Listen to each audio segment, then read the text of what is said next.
Vasan TV ரசிகர்களுக்கு வணக்கம். இன்னைக்கும் நம்மளுடைய தெரிந்து கொள்ளும் நிகழ்ச்சியில தெரியாத பல விஷயங்களை தான் தெரிஞ்சுக்க போறோம். சவுத் கொரியா மேம்போஸ் பிரிட்ஜ் அப்படின்ற ஒரு பிரிட்ஜ் இருந்துச்சு. 2012 இந்த பிரிட்ஜை பத்தி சொல்லணும்னா, இங்க நிறைய பேர் இறந்துகிட்டே இருந்தாங்க. நிறைய பேர் இந்த சூசைட் அட்டெம்ப்ட் பண்ணிக்கிட்டே இருந்தாங்க அப்படின்ற ஒரு விஷயம் சவுத் கொரியா கவர்மெண்ட்டுக்கு ரொம்ப பெரிய சோகத்தை ஏற்படுத்துச்சு. அதனால என்ன பண்ணாங்கன்னா, சவுத் கொரியா கவர்மெண்ட் இந்த பிரிட்ஜோட நேம மாத்தலாம் அப்படின்னு சொல்லி பிரிட்ஜ் ஆஃப் லைஃப் அப்படின்னு ரீநேம் பண்ணாங்க.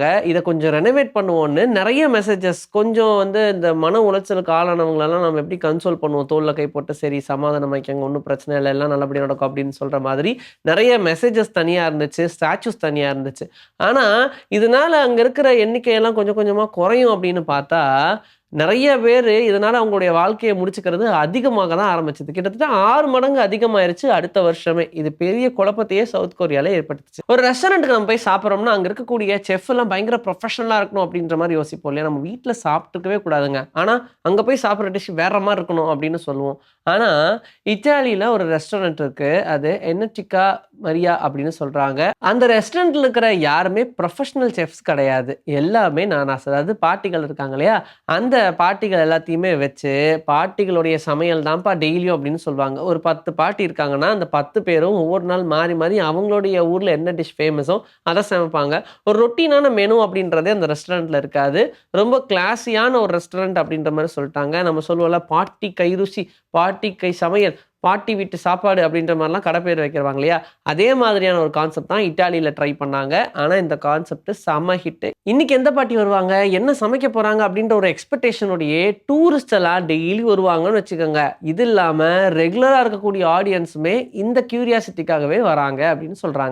பெர்ன்லி அப்படின்ற இடம் யுகேல இருக்கு. இங்க ஒரு சிங்கிங் ட்ரீய அமைச்சிருக்காங்க. எப்படின்னு யோசிங்க.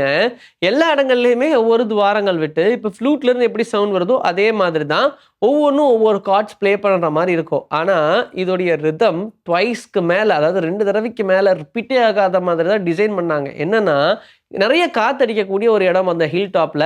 எந்த பக்கத்துல இருந்துலாம் காத்து வருதோ, அந்த காத்துக்கு ஏத்த மாதிரி அதுலருந்து இசை வரும். அங்க இருக்கக்கூடிய லோக்கல்ஸ் எல்லாருமே இந்த சிங்கிங் ட்ரீலருந்து வர சவுண்ட கேட்டுட்டு, எனக்கு தெரிஞ்சு ஒரு மியூசிக் 1 தடவ, 2 தடவ வந்திருக்குமே தவிர்த்து 2 தடவைக்கு மேல வந்ததே இல்ல. டிஃபரண்ட் டைப்ஸ் ஆஃப் டைரக்ஷன்ஸ்க்கு ஏத்த மாதிரி அதோடைய மியூசிக்ஸ் மாறிக்கிட்டே இருக்கு.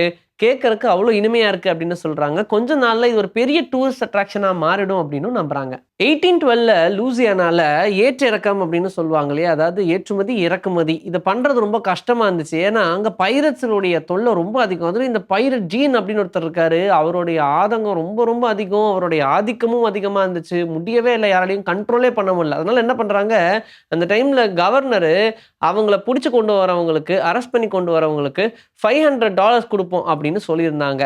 பதிலுக்கு இந்த பைரட் என்ன பண்ணியிருக்காரு, கவர்னர புடிச்சு கொண்டு வரவங்களுக்கு $5000 அப்படின்னு சொல்லி அனௌன்ஸ் பண்ணாராம். அந்த டைம்ல எல்லாருக்கும் ஒரு பெரிய ஷாக். அண்ட் 500 பெருசா, 5000 பெருசான்னா 5000 தானே. எல்லாரும் கவர்னர் நோக்கி ஓட ஆரம்பிச்சாங்களாம். கவர்னர் அப்ப இருந்த டைம்ல, ஆஹா! நம்ம உயிர காப்பாத்துனா போதும் அப்படின்ற லெவலுக்கு ஓடுனதா சொல்றாங்க. எவ்வளோ பெரிய ஒரு ஹிஸ்டரி பாருங்க.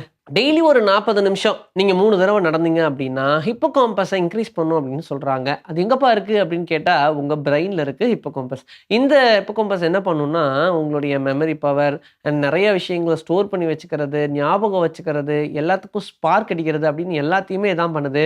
அதனால இத இன்கிரீஸ் பண்ணணும்னா, நீங்க கண்டிப்பா வாக்கிங் போணும். வாக்கிங் போனா ரொம்ப நல்லது அப்படின்னு சொல்றாங்க. முடிஞ்ச அளவுக்கு ட்ரை பண்ணி பாருங்க. இன்னைக்கு நம்மளுடைய தெரிந்து கொள்வோம் நிகழ்ச்சியில தெரியாத பல விஷயங்கள் தெரிஞ்சுக்கிட்டோம். இதே மாதிரி சூப்பரான கன்டென்ட்டோட உங்கள நான் சந்திக்கிறேன். Until then, this is bye from Vijayஸ்ரீ. Take care.